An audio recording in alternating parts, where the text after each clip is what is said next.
Sa isang maliit na bayan sa pagitan ng mga burol, may isang estasyon ng tren na matagal nang hindi nagagamit. Ito ay isang lugar kung saan dati ay maingay ang mga tren at ang mga pamilya ay nagtitipon para magpaalam o tanggapin ang mga mahal sa buhay.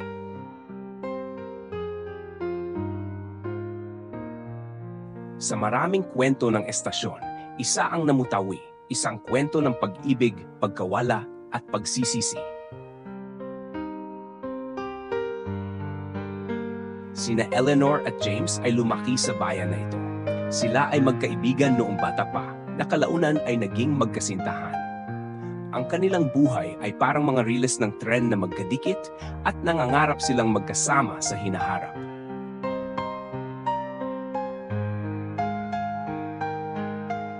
Si James ay isang postman at si Eleanor ay nagtatrabaho sa lokal na aklatan.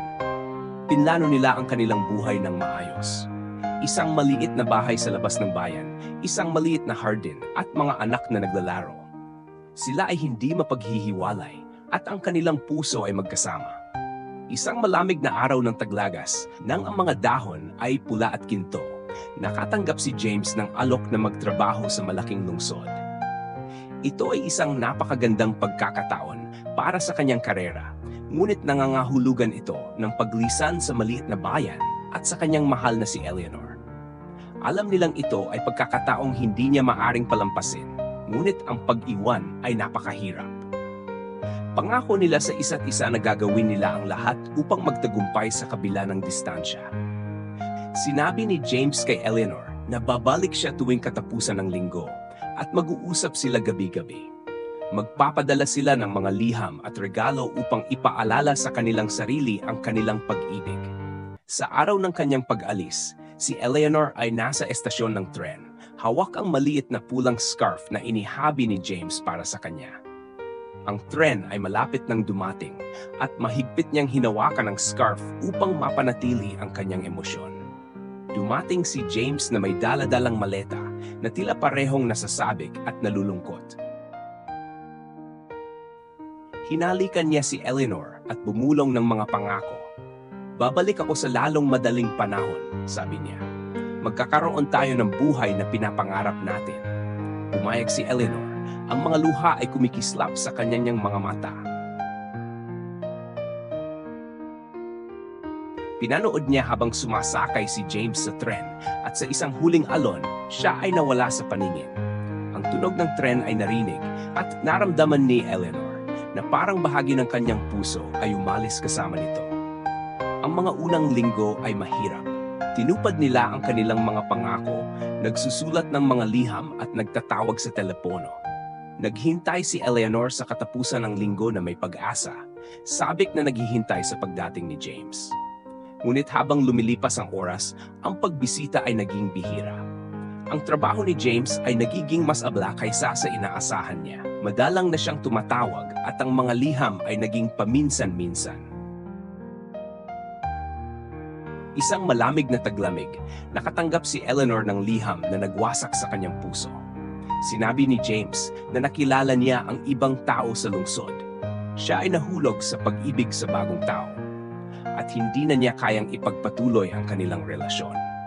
Ang mga salita ay tila isang pagtataksil at si Eleanor ay naiwan na mag-isa, hawak ang mga alaala ng kanilang pag-ibig.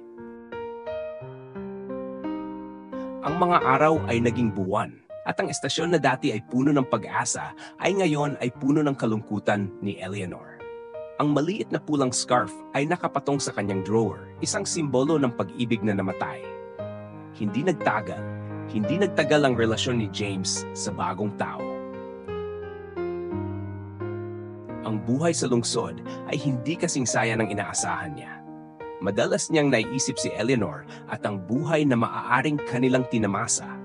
Iniisip niyang bumalik sa bayan, umaasang may babalik ang nasirang relasyon.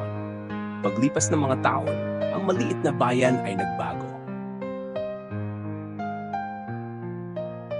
Ang estasyon ng tren ay naging relic na. Ang mga tren ay isang malalayong alaala. Dumating ang isang matandang lalaki sa bayan. Siya ay mahina at gumagamit ng tungkod. Ang kanyang mga mata ay puno ng pagsisisi. Si James ngayon ay bumabalik sa bayan na naglalaman ng kanyang nakaraan. Naglakad siya sa mga kalye, bawat kanto at bawat bahay ay nagpapalala sa kanyang alaala kay Eleanor. Sa wakas, umabot siya sa lumang, sira-sirang estasyon. Ang platform ay tahimik, maliban sa ilang lumang upuan at sirang ilaw. Umupo si James sa isa sa mga upuan. Ang kanyang puso ay puno ng pagsisisi. Nakita niya ang maliit na pulang scarf na nakalatag sa lupa malapit sa mga riles. Ang kulay nito ay kumupas na sa paglipas ng panahon. Parang ito ay naghintay sa kanya sa lahat ng mga taon. Si Eleanor ay isang tahimik at reserved na babae, namumuhay mag-isa sa isang maliit na bahay. Nasa estasyon siya isang huling pagkakataon, umaasang makakahanap ng kapanatagan. Ang nakita niyang si James na nakaupo sa bench ay nagpatigil sa kanya. Siya ay tumanda na. Ang kanyang mukha ay may mga bakas ng oras at sakit. Nagtagpo ang kanilang mga mata at sa sandaling iyon, parang tumigil ang oras. Tumayo si James ng dahan-dahan. Ang kanyang mga kamay ay nanginginig habang inaabot si Eleanor. Nagyakapan sila, ang mga luha ay dumadaloy ng malaya. Ang mga taon ng sakit at pagsisisi ay mahirap ipahayag sa salita. Ngunit ang kanilang katahimikan ay nagsasalita ng malalim. Umupo sila sa lumang bench, naalala ang nakaraan at ang buhay na dati nilang pinapangarap.